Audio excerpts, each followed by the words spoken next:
Good evening, everybody. I will start off by introducing myself. My name is Tristan. I'm actually a relatively new arrival to the San Francisco area. Welcome. Thank you. It's been great so far. I've actually been to maybe 5 meetups, and each one has been amazingly catered. I haven't paid for a dinner in maybe a week, so no complaints there. Keep up the good work. I also feel obligated to let you know that I started programming in Scala probably, I'd say 7 or 8 months ago. So I wouldn't be surprised if there's a few of you out there who might spot errors or mistakes in things that I've done tonight. I'd appreciate it if you didn't just call it out and say, hey, you got that wrong, because that'll embarrass me a little bit. But I'm going to be hanging around after the talk for a little bit, so if you've got any tips at the end of this, feel free to share them. Now I'll start by telling you a bit about what we're going to talk about tonight. So first and foremost, I am going to start talking about a concept in computer science called a distributed hash table. A distributed hash table is really just a way of taking an ordinary hash table and spreading it across multiple nodes. So we'll dig into that a little bit. I'm also going to talk about something called the Chord protocol. So the Chord protocol is just one way to implement a distributed hash table. It's one that I learned about years and years back and thought would be interesting for this exercise.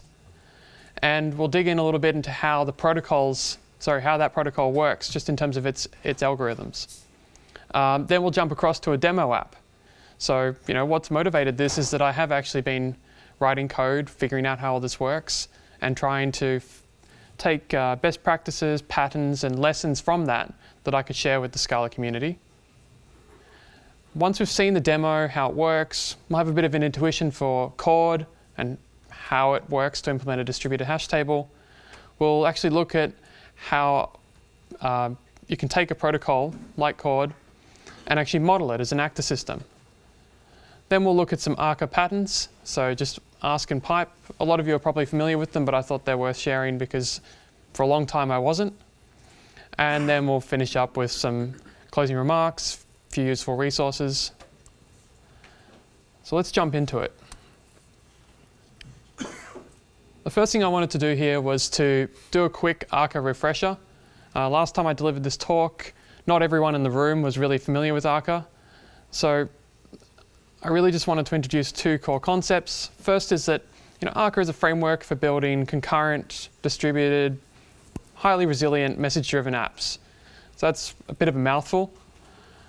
Basically what that means is that you have a system that's composed of multiple components that talk to one another by sending messages back and forth. What's really nice about this is that it allows each component in that system to be developed and tested independently, and as long as you've got a clean concept of what the protocol is or what kinds of messages are flowing backwards and forwards, you can then start to reason about the system as a whole. That's basically the reason I chose Akka for this project. That's about all I'm going to do for the intro stuff, so hopefully that's enough for you to catch everything else as it comes along. So let's jump into the computer sciencey part of the talk. So we're going to talk about distributed hash tables and the Chord protocol, but we'll start off with something that's even more fundamental to computer science, which is hash tables. So this is my 1-slide reintroduction to hash tables for anyone who hasn't thought about them recently. Although I'd be surprised if that was the case in San Francisco, since pretty much every tech interview seems to bring them up at some point. So a hash table is basically a data structure that we use to implement an associative array. It can also be used to build basic sets, things like that. But what we're really interested in is its performance. So when we use a hash table, we get lookup and insert operations that run in constant time, which is really nice. It's worth pointing out that this is constant in average, not as a worst case. And basically the way they work is that you have an array in memory, and that array contains a number of buckets, and the keys in your hash table map to one of these buckets. A bucket can contain more than one key, in which case you might have to use some sort of a collision resolution strategy. The simplest one would be something like a linked list. So this should all be pretty familiar. It's going back to your basic computer science. But what really gets quite interesting is when you start thinking about what you do when you've got too much data to fit into memory on one node. And this is becoming even more relevant now with some of the more modern database architectures that are looking at the performance problem by storing things entirely in memory instead of on disk.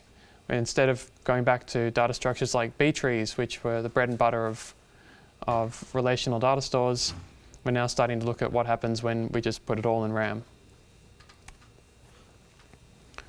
So that's where distributed hash tables come in. Now, what makes a distributed hash table particularly interesting is that, sure, you have to figure out how to distribute this data across the network. But more importantly, you have to figure out what the network actually looks like. Because once you add another node, you're increasing the likelihood that a node in your system is going to fail. And especially in highly dynamic networks where nodes are likely to join and leave the network at any time, you need an efficient way to maintain that network overlay or that network topology. Luckily, way back in the early 2000s, a bunch of smart people at MIT came up with the Chord protocol.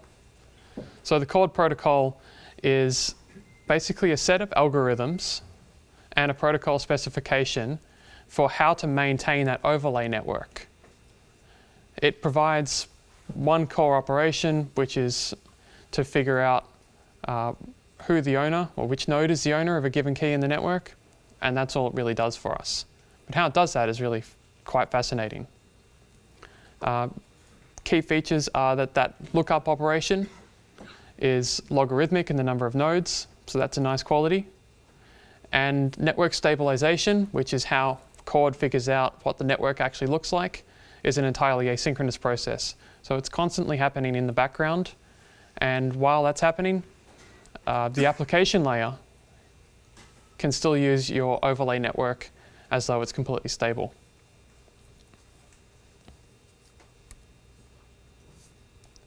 It's worth drawing attention to the fact that Chord doesn't actually specify how your application layer should work.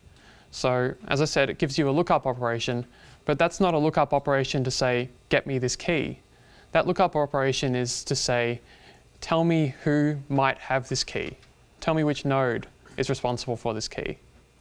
And that allows Chord to be completely application agnostic. So you can quite easily use it to implement a distributed hash table, but in the same way you could also use it in sensor networks and the whole Internet of Things concept that's become so popular recently. It also means that there are some problems in implementing something like a distributed hash table that Chord doesn't solve for us. One of them is redistributing keys as the network changes. So it doesn't actually say what should happen when a node drops out of the network, or how we should handle resilience, whether replicas are used or we just allow data to die with a node.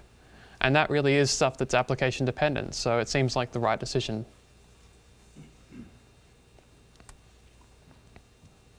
So the way Chord maintains its network or its mapping from your key space to the nodes in the system relies on this concept called consistent hashing.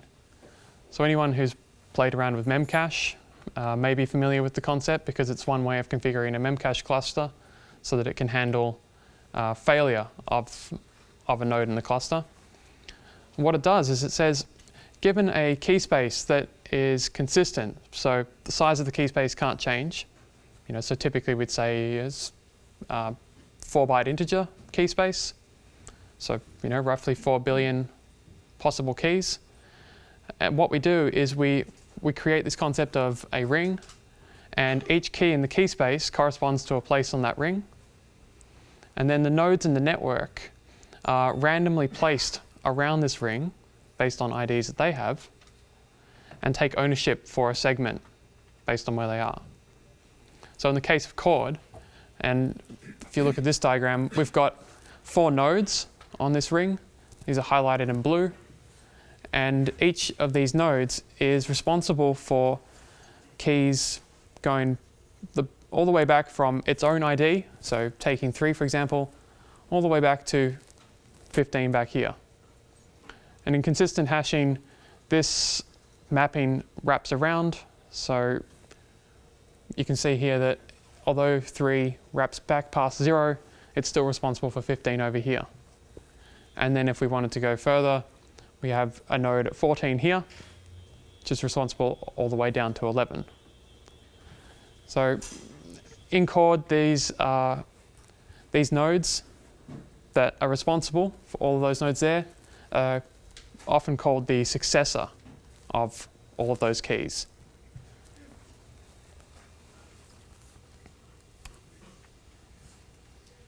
Well, look at that. We've already talked a lot about consistent hashing, so we can just skip right past that one. What gets really interesting is when we look at how the network behaves when we add a node. So here we've added a node down here at position 6 on the ring. And what this does is it changes the ownership of this segment from 4 to 8 by splitting it in 2. So now we have 2 segments. One is from 4 to 6, which belong to node 6, and then from 7 to 8, which belong to node 8.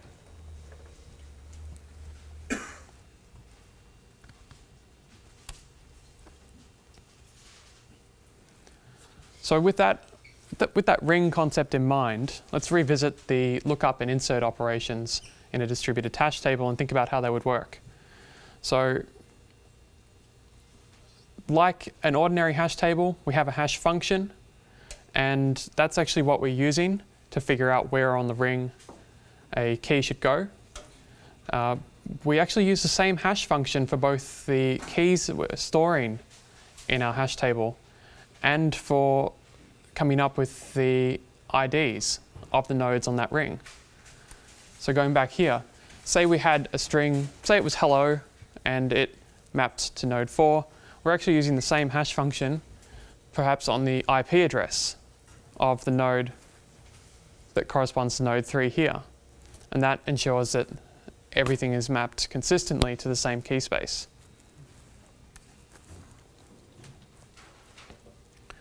As I mentioned before, the lookup operation doesn't tell us whether or not the key is there. It just tells us where in the ring it is, or it might be. And then the application is responsible for further logic. The other side of that is that when we have an insert operation, we're relying on the application to actually store data there. Now this is a really interesting part of Chord, which is the network stabilization protocol. So most of Chord, if you actually grab the Chord MIT paper and have a flip through it, is all about how this works. And basically what it does is it defines a set of data that has to be stored with each node. First thing is the successor of a given node in the system. So going back to our ring again, node 14 here has to know about node 3 in order to maintain the network topology. And so we would say that node 3 is the successor of 14. Similarly, we have a predecessor, and that just goes the other way. One of Chord's innovations is that it introduces the concept of a finger table, and that's kind of like a shortcut across the ring. So, and this is, I guess, where the name Chord came from, is that this finger table allows you to jump, at most halfway across that entire ring when you're trying to locate a given key in the network. And it does this by storing the address of not just the successor, but of increasingly far away nodes in the network. And the stabilization process is responsible for maintaining those links and figuring out whether or not they should be updated. So what does it actually look like when stabilization happens? So what I've got here is an example where we've got a network, a node joins, and then we've got to think about what's actually changing. So if you imagine we've got a Chord ring, node 3 has just joined the network, and when we asked that node to join the network, we told it that its successor or its seed node was node 10. So it's got a successor pointer pointing to 10. What we need to do is find a way for 3 to learn its true successor, which is 8. And it does this by kicking off a stabilization process every couple of milliseconds. And what it does is it goes to its current successor, which is 10, and says, hey 10, who's your predecessor? Now in a stable network, the predecessor of 10 will be, so when 3 asks its successor for its predecessor, it'll just be 3. That would mean that everything's stable. But in this case, it's going to ask 10, what's your predecessor? And 10 is going to respond, well, my predecessor is 8. So 3 is going to look at that and say, 8 is somewhere between 10 and 3, so I'll use that as my successor instead. And that's what's happening here, is 3 has now updated its successor pointer, and it sends a notification to 8 and says, hey 8, I'm now your predecessor, and 8 updates its pointer accordingly. And so you end up with these nice clean links around the ring.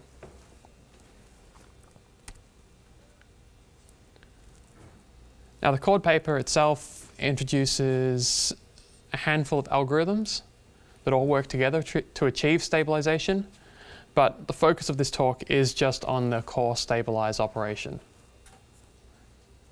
So with that, I'm actually going to jump across to a quick demo, because a lot of this stuff, it's really hard to get your head around until you've actually seen something a little bit more interactive.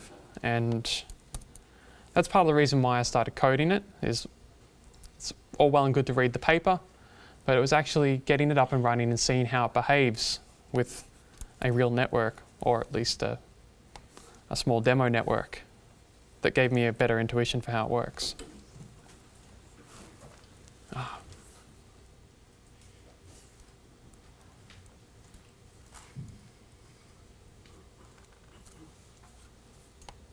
Just bear with me while I figure out how this works.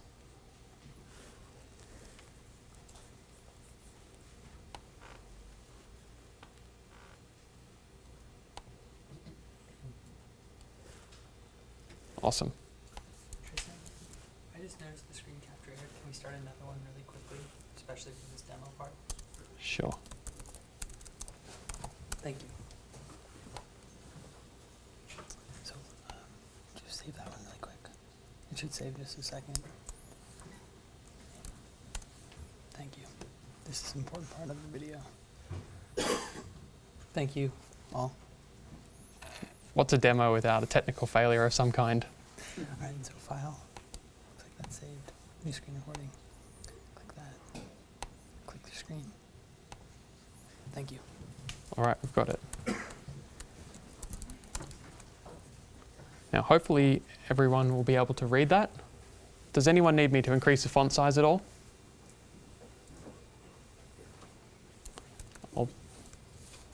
That's as far as I'm going to go.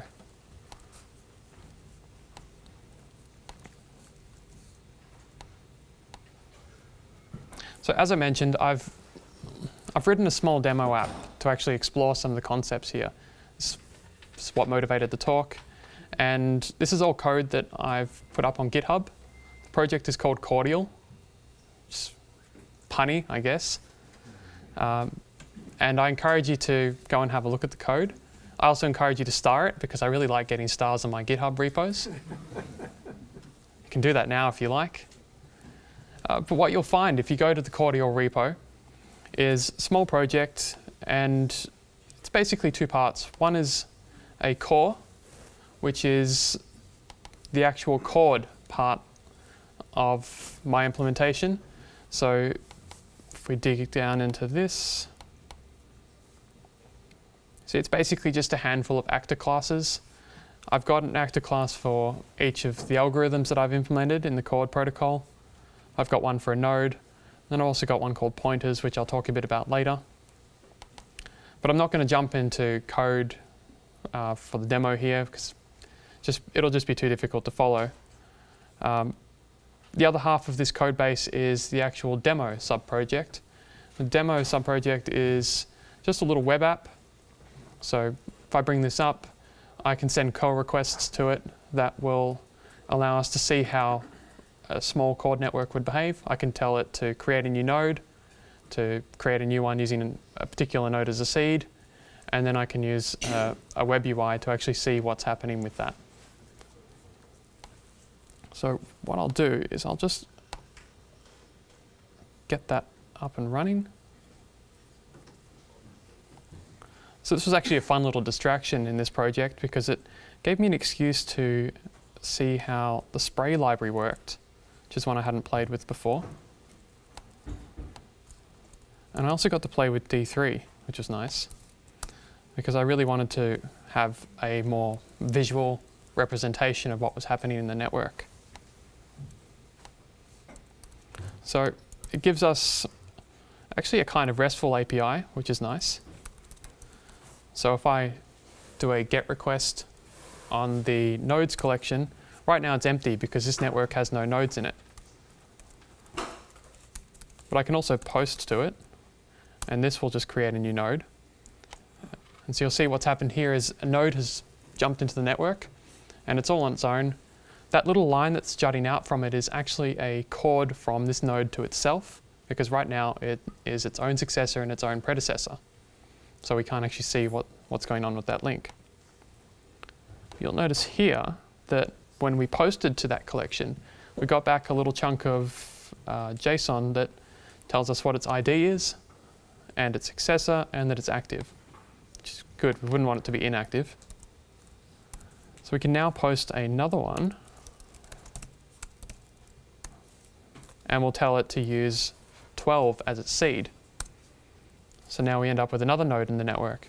Now, if you were watching really keenly, you might have seen that there was that little moment where that node existed before it actually stabilized. And right now, although it seems like there's one line, there's actually two, because these nodes see each other as their successors. So if we did this GET request again, let's pipe that through JQ. We actually have two nodes. So you can see one node has ID 12, the other one has the ID 56, and then they're pointing to one another as their successors. I can throw another one in there, and we'll use 56 as the seed this time. So starting to see some more interesting things happen. But what really gives you a sense for how this works is to insert lots of them really quickly.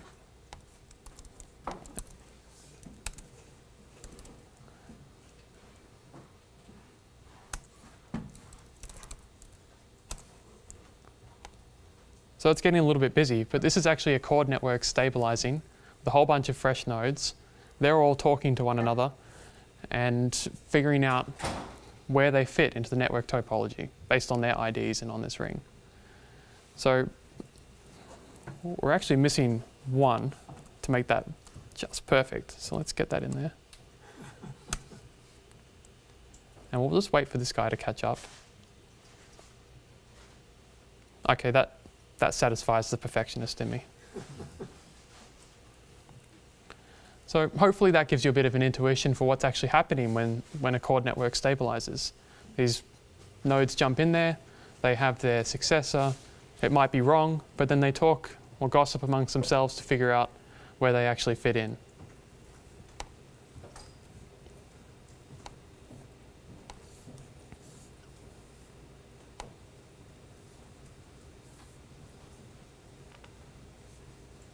So that brings us to the second part of the talk, which is modeling Chord using actors. And hopefully this will be the part that's quite interesting to everybody here, because really what we're going to talk about is the actor model, and how you can decompose a protocol or a problem like Chord into a set of actors that really do justice to the problem and also give you a nice maintainable solution to work with. So start by thinking about the actor model and what it means to have something in the actor model. What we're doing is we're taking a computation, in this case stabilization, and we're trying to define it in terms of individual components that respond to well-defined messages and send well-defined messages back to other actors in the system. The group of actors is called an actor system. All of the message passing happens asynchronously, so we don't necessarily have to have one part of the system blocking on another. And individual nodes process their messages sequentially, so we can start to reason about things in terms of finite state machines. And once we do that, we can actually start thinking about the whole system in a way that's more rigorous than what we'd get with a lot of traditional networking solutions. So the obvious question to ask when we are trying to design an actor system is, what are our actors, or who are our actors, depending on how you want to phrase it. In the case of Chord, nodes are really the obvious starting point, because we've got a Chord node. It has a set of operations or algorithms that it has to support. We know it has to store network pointers because nodes have to be able to talk to one another, so they need to know who to talk to. And we also need some timing logic in there because we've got stabilization that happens periodically. We've got to make sure it actually happens. But we're starting to have a bit of a monolithic solution here. We've got all of these conflicting concerns. Testing this thing would be a nightmare. And because this is actually how I started, I can tell you the code is just awful when you've got all these competing concerns. So what we want to do is we want to decompose the node actor into several different actors, each with its own responsibilities. Ideally, each one can be thought about it as a finite state machine, can reason about it, and really we're looking for a set of properties that should be familiar to us as functional programmers. First is determinism. We want to know that given a set of inputs over a period of time, that the state of our node is going to be the same if we replay those inputs. We want immutability, so we don't want to be using mutable data structures internally. We don't want to rely on having to change state in other nodes, and we want to be able to use well-defined functions to describe what's happening in our node rather than imperatively saying go do this. And then in a case like when we're using something like Akka, we're also interested in thread safety because we've got all these different nodes talking to one another and potentially all of these actors that are supporting a node. We need to make sure that what they're doing is thread safe. And although a lot of us will probably think, oh, well, it's a message passing system, it's always going to be thread safe, there are actually exceptions to that. So this is really why I wanted to look at stabilization before, is because it gives us such a great case study for how to structure an actor system. So we need to perform stabilization periodically, and what we want to do is break the problem down in such a way that we achieve certain constraints around how stabilization should work. So let's have a quick look at what stabilization might look like if we were doing it the wrong way. So in this case, we have our node. Sorry to anyone way up the back. So when I prepared this talk the first time and wrote this code, it was for a much smaller room. But what we have is we have a node actor, and it starts off with its own successor. We have a do stabilization method which just gives us back a future. It's basically saying, yeah, sure, I'll stabilize when I feel like it. And then we have our receive method that actually does all of the message processing. Our receive method will respond to a stabilize request by calling do stabilization. We'll kick all of that off. And then when it's done, we'll send a message back saying everything's good.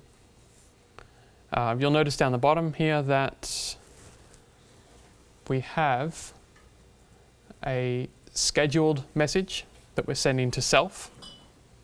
So this is basically the node saying, yeah, I'll take responsibility for that. I'll make sure stabilization happens. And it's hard-coded for 3 seconds. It's quite a long time. It'd be nice to be able to change that. But there's something that's really not nice about this.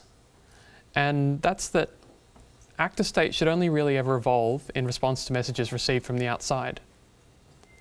So why is this important? It's important because when we're testing something, we don't want to be relying on intricate timing logic or implicit timing of an actor or a part of our system to verify that it's correct.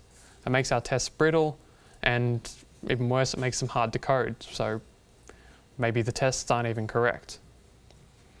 So the solution to a problem like this is to say, okay, we better lift that timing logic outside of the actor. So one potential solution here is to lift it into the application. So what we're doing is we're saying, okay, application, you've got your node actor, and you know how often you want it to stabilize. Send it a message to do so, okay, every so often. This means that we can now take our actor that does the stabilization, we can test it, and we don't have to worry about any of that timing logic. But you'll notice here, there's a couple of parts that I've highlighted in orange. That's because this is still not really that good. I mean, we've still got that mutable variable, the counter, and we want to be able to increment that counter without using mutable variables. So what can we do there? Well, if we follow the next rule or best practice, which is that actor state should only ever be mutated with calls to context.become, that basically tells us exactly what to do. Actually, you can see that this is a more concrete example of how that scenario can be misused, because although we have a val which feels immutable, we're actually using a mutable set, so it doesn't actually solve the problem. So what we want to do instead is say that when we're processing a message that needs to mutate state, we should be handling that through the receive closure that we're using as an argument. So what we've got here is we've got the isInSet argument or parameter that we're passing to active set. And every time we receive an add message, we're saying, okay, well, we're going to advance the state of our actor using its receive closure by adding a key to that set and then calling that function again.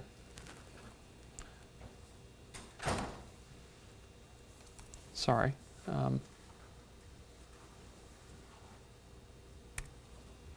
Yeah, so there was one final one that I wanted to cover as well, so this will give us 3, which is that actor state should not be allowed to leak into asynchronous closures. So this is the thread safety issue that I was talking about before. This is how it can come up. So often when we're working with futures, it's really tempting to do things like this, where we process a message, we kick off something that we want to have happen asynchronously, and then we say, well, when it's done, call me back. In this case, we're calling context.become with our new config.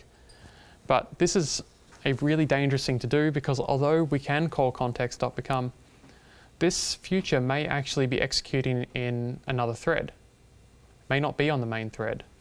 And the main thread is the only place where we should be changing the context of the actor. So what we should be doing here is defining another message type or another case class that we can use to advance that state. So when the future finishes, it can use its reference to self, which is thread safe, and send a message to it saying, in this case, the config has been loaded. And then that will be put into the message queue along with everything else, and the actor can deal with it when it's ready to. So if we take our initial stabilization example, you can look at that with all of these nice best practices. And that looks a little bit nicer because what we're doing now is we are making sure that we only advance state in response to messages. Everything's thread safe because we're using a message to encapsulate any state changes or context changes. And overall, we've made sure that the entire system is testable because we're not actually scheduling stabilization from within this class. So to summarize the best practices, and it's very small, but I should highlight that I didn't come up with these. I borrowed them from somebody else's Git repo. And the link is right down the bottom of the slide here. But the three are: actor state should only ever evolve in response to messages received from the outside. It should only ever be mutated with the calls to context become, so no mutable variables. And we should make sure that actor state doesn't leak into asynchronous closures or futures. So let's dig in a bit more into how we decompose the node actor based on all of this.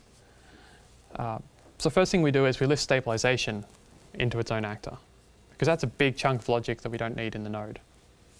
And this makes sure that everything's deterministic, immutable, referentially transparent, and thread safe. We can also lift the timing logic into its own actor. So the reason we want to do this is because we don't want the node scheduling its own stabilization. And then what that gives us is this rough design for our actor system, where we have our node, which was our obvious starting place. We have our timing logic, and we have our stabilization algorithm. And then we've also got these two ghostish nodes, ghostish classes. One is interface and the other is application. And that's a reminder that although we've implemented a node, it doesn't actually specify how the application should work. We still need to think about those things as a separate issue. Already covered all of that. So let's look at what this actually looks like in code. And this is where the two Akka patterns that I mentioned come up. So the first one's ask and the second one is pipe. And the reason these are useful is because there's a couple of constraints on how stabilization should work in a Chord node. The first one is that only one stabilization request should be in progress at any given time. And we need to make sure that stabilization fails if the algorithm exceeds a given timeout. And when it finishes, we want to send a notification back to the timing logic actor, because that actor should be able to slow or speed up its stabilization requests depending on how many failures there are or how long they're taking to complete. So a bit of back pressure logic, if you like. So the ask pattern is pretty nice and pretty simple too. So the idea is that instead of telling an actor to do something by sending a message to it, you're asking it for a response.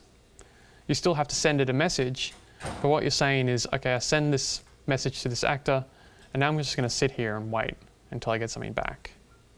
But this all happens asynchronously, so your application logic can fire and forget, and then all of this can be handled as a future, because that's what we're actually getting back from our ask call. What I'd like to call out is this is a lot nicer than set receive timeout. And I have to admit, I actually used set receive timeout and wrote a lot of the code involved in doing this manually, and probably had it there for something like 3 months before I realized that there were actually better ways of doing this. So nobody told me about the ask pattern, and I was delighted when I found it.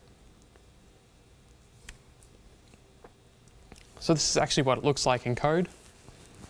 So here's an example of what happens when we want to ask a node for its ID, and we want to do that asynchronously. we call ask on our node reference, we send it the get ID message, and we pass in a timeout, but this can be implicit. We take the response that we get and we map it to this type, and then we can actually break that out into other types that inherit from that. If something goes wrong, we've got this recover clause here, which tells us what to do with the exception that may have been thrown as a result of this ask call. A complement to that is the pipe pattern, because one of the things we often want to do when we've asked for something is then forward the message somewhere else.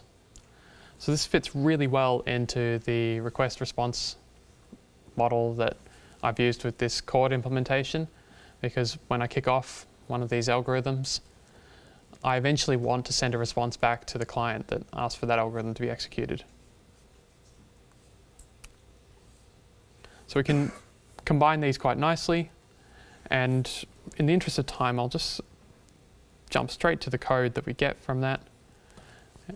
This is what it actually looks like when we want to run stabilization asynchronously. We handle the stabilize message here, and we actually have a reference to our stabilization algorithm, which is this guy there. We ask that to start, so we say start stabilization now, and then we only ever expect one response from that algorithm actor. It's either going to say it's complete, already running, or it's failed in some way. And we map all of the responses into a response that our client can understand. And that's where the pipe to sender part helps us, because we've done all the mapping work here. And the last thing we want to do is say, well, when that's done, when this feature completes, pass that along to our original sender. One of the things that's really useful to do here is to use sealed traits. So I mentioned that we're mapping to a particular response type and then breaking that down even further. But it's quite easy for us to make silly mistakes like leaving out this line here. Then what happens when our stabilization algorithm says already running? Well, it's going to be kind of ugly. We're going to get something like a class cast exception, and then we've got to handle that. Using a sealed trait ensures that the compiler can actually tell us whether or not our pattern match is exhaustive, and it's actually quite useful for IDE autocomplete functionality as well.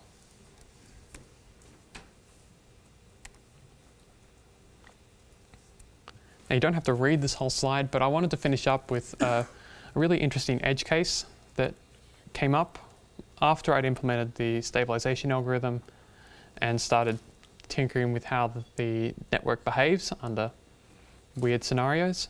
And one of the scenarios I came up with was, okay, stabilization has started. It can take a little while depending on how many steps it has to go through. What if, while it's stabilizing, or while a node is stabilizing, I tell it to join a new network? The reason this is a problem is because although the obvious thing to do is, okay, kill the current stabilization algorithm, get that out of the way, create a new one, and reset all of our network pointers. Doing this in a way that's nice means using the ordinary shutdown process in Akka, which sends messages. So what we're doing is we're actually queuing a message telling the stabilization worker to shut down, and before it processes that message, it may still send updates to us, saying, update this pointer to X. But if that occurs in a particular sequence, we might actually end up with a node that has information that refers to two networks. Now, although the Chord protocol will automatically resolve this issue and stabilize, it does so inefficiently, and we might end up with a period of time where the network is kind of flapping between two states as a result of this. And it may even fail to join completely. It'll still be stable in one of the networks, we just don't know which one. I only have time for to finish up about 2 questions. questions. Yeah, sure. So I just wanted to throw out there a potential solution. I'm not sure if this is the best approach yet, so definitely welcoming feedback here. And what I did with this is I actually broke the node actor down a step further. So what I ended up doing is having a node that kind of acts like a controller, and then another actor that is really just a data model for the pointers in the network. So what happens is when we create a stabilization algorithm, we say, here's your model. This is the one that you update anytime you need to make changes. Just don't update anything in the node itself. What we get with that is that when we do a join, not only do we kill the old stabilization worker, but we also kill the old pointers model and create a new one. And I think this solves the problem, because it means that even if that old stabilization algorithm still has a couple of updates queued, then those updates are only ever going to be sent to the old pointers model, the one that we're not actually linked to anymore. And then those two actors will eventually die when they process their shutdown messages. It also has a nice feel to it, which is that it gels really well with the MVC idea, or the MVC architecture. So we're starting to think about a node that encapsulates logic and another one that encapsulates data, and some of the benefits of testability that come with that. So definitely keen for feedback on that approach after this, because it still feels overcomplicated. Feels like maybe somebody else has already thought about this problem and solved it better, but I'm just not sure yet. So I'll just wrap this up. A couple of links to the resources that I've found useful over the last 6 months or so learning Scala. I can really recommend the Principles of Reactive Programming course. It's a lot of content in a short period of time, and probably not enough time to go into any depth on any of it, but it's enough to get you started. The Functional Programming in Scala book was great, especially the exercises. The book is not really going to help you unless you actually sit down and you go through the exercises. And then the Scala best practices that I mentioned is much more complete than what I just showed here. I only talked about 3 tonight. The creator of this repo has got these 3, but dozens more that relate to Scala in general. If you're interested in Chord itself, these are the papers. Consistent hashing, it's a difficult paper to get through, but probably worth it if you're interested in that kind of thing. And then a couple of the libraries that I found really useful in implementing the demo. In particular, I like style checking, so I highly recommend that you use Scala style or something like that on all of your projects, because it will pick up on things that give you a better outcome. So with that, thanks for listening, and thanks for having me at the meetup. And I've been told that we have time for 2 questions.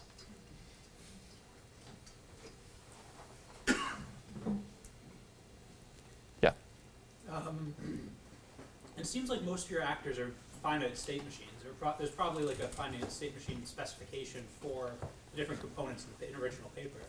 There's a FSM trait that you can use in Akka. I don't know if you considered using that. Yeah. So the question crossed with an observation is that there is already a finite state machine concept or trait in Akka. Why didn't I use that, or have I considered using that? I have actually considered using it, but haven't had the time to really experiment with it. As this architecture the design has gradually moved towards being more robust and more finite state machine-like, it feels more and more urgent that I actually start to experiment with that. All right, looks like we can wrap it up. All right. Thank you.